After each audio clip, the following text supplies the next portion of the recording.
Film की शुरुआत हमें फ्रीडा नाम की एक लेडी से दिखाई जाती है जिसे एनिमल थीम नेल्स काफी पसंद है और साथ ही वो आर्टिस्ट भी है, लेकिन उसी के साथ साथ वो एक वेट्रेस है, जिस वजह से उन्हें यानी कि उसे और उसकी फ्रेंड जेस को एक एक्सक्लूसिव इवेंट में इनवाइट किया जाता है एज अ वेट्रेस, जहां फ्रेडा की मुलाकात बिलियनर टेक स्लेटर किंग से होती है, जो पब्लिक अपॉलॉजी कर रहा है क्योंकि उसने हाल ही में सीईओ पद से इस्तीफा दे दिया है। इसके साथ साथ वो फ्रीडा और जेस को इनवाइट करता है उसके प्राइवेट आइलैंड पर चलने के लिए, जहां जाकर वो दोनों काफी खुश होते हैं और काफी एक्साइटेड भी। लेकिन वहां पहुंचते ही स्लेटर की असिस्टेंट स्टेसी वहां मौजूदा सभी लोगों के फोन को सीज कर लेती है, यानी कि उनसे ले लेती है। साथ ही वहां स्लेटर के दोस्त भी मौजूद है और उसके कुछ बिजनेस पार्टनर भी, जिसमें फोटोग्राफर विक, प्राइवेट शेफ कोडी, डीजे टॉम और एक ग्रेजुएट लुकस। लेकिन उसी के साथ साथ उन लोगों के साथ कुछ फीमेल गेस्ट भी मौजूद है, जो सैरा, कमीला और हैदर है। जहां पहुंचते ही उन सभी को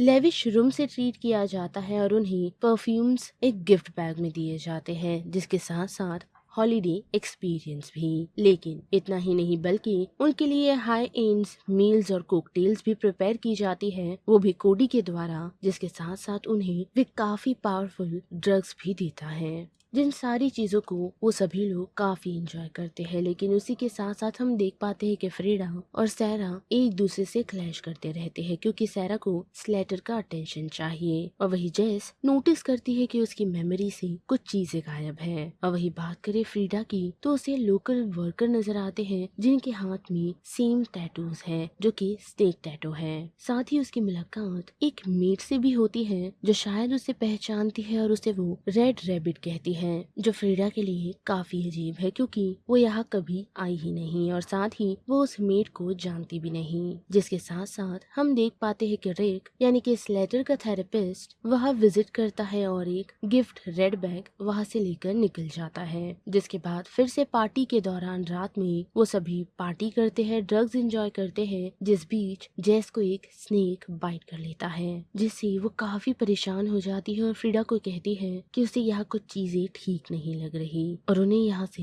जल्द चले जाना चाहिए। लेकिन फ्रीडा उसे बताती है कि उसे एक वेकेशन की काफी जरूरत थी, क्योंकि उसकी लाइफ में कुछ अच्छा नहीं चल रहा है, जिस कारण वो ये चाहती है कि जेस इन सारी चीजों को कंटिन्यू रखें। जिस कारण जेस फ्रीडा से माफी मांगती है और पार्टी को कंटिन्यू रखने के लिए कहती है। जिसके बाद सुबह ब्रेकफास्ट के दौरान फ्रीडा नोटिस करती है कि लुकस लड़कियों को दिए गए उसी परफ्यूम की तरह स्मेल कर रहा है। साथ ही जब सारे मर्द फिशिंग के लिए गए होते हैं तो वहाँ फ्रीडा एक रूम डिस्कवर करती है, जहाँ काफी सारे रेड गिफ्ट बैग्स रखे हुए हैं। जिसके साथ साथ उसे वो मेड भी नजर आती है, जो किसी चीज को ड्रिंक कर रही होती है, जो उसे ऑफर करती है, जिस कारण फ्रीडा उसे ड्रिंक करती है और ड्रिंक करते ही उसे पता चलता है कि वो स्नेक वेनम है, जिससे वो घबरा जाती है और वहाँ से निकलती है। लेकिन स्नेक वेनम पीने के कारण उसके साथ अजीब अजीब चीजें हो रही होती है, मानो जैसे वो उन यादों को याद कर रही है जो उसके साथ कभी हुए ही नहीं।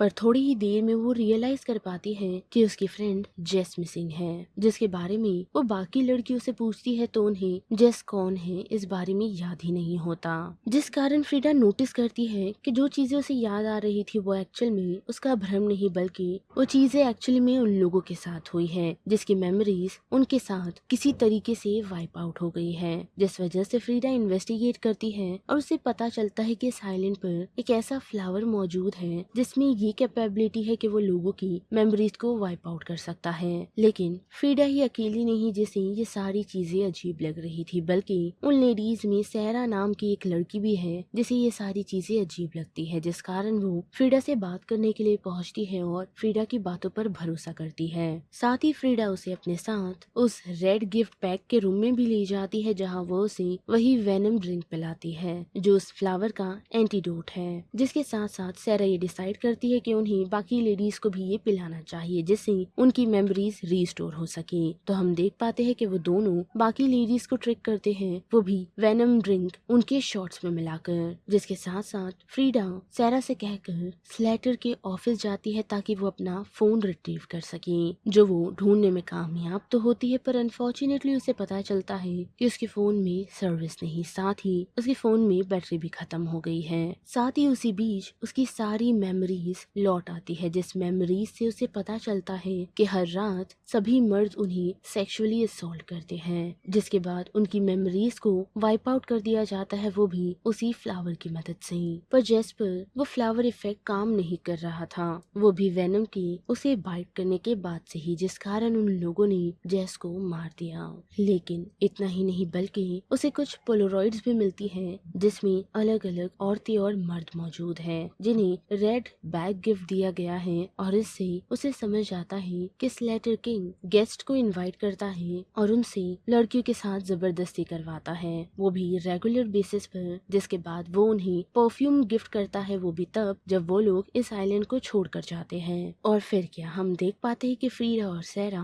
उन लोगों के लिए कुछ टाइम बचा रहे हैं, वो भी तब तक जब तक कमीला और हैदर को सब कुछ याद नहीं आता। लेकिन जैसे ही कमीला को सारी चीजें याद आना शुरू होती है तो वो टॉम को स्टैब कर उसकी जान ले लेती है। और बात करें हैदर की तो उसकी भी मेमोरीज लौट आई है, जो आते ही विक को बैडली इंजर्ड कर देती है। लेकिन स्लेटर का सिक्योरिटी गार्ड स्टैन, जो कि एक मरीन है, वो हैदर को शूट कर देता है, जिस कारण उसकी डेथ हो जाती है। जिसके बाद सभी मर्द स्लॉटर के विला में पनाह ले लेते हैं, जहां हम देख पाते हैं कि स्लेटर कमीला का गला दबाकर उसकी जान ले लेता है। जिसके साथ साथ हम नोटिस कर पाते हैं कि लूकस लड़कियों की हेल्प करना चाहता है, लेकिन सभी मर्दों द्वारा उसे काफी चिढ़ाया जाता है। लेकिन इतना ही नहीं बल्कि लूकस ने उन औरतों के साथ कुछ भी नहीं किया है, जिस वजह से ही वो सभी उसका मजाक भी उड़ाते हैं। जिसके साथ साथ बात करें स्टेसी की तो हम देख पाते हैं कि वो फ्रीडा पर अटैक कर देती है, उसे ये कहते हुए कि भूलना उनके लिए एक गिफ्ट था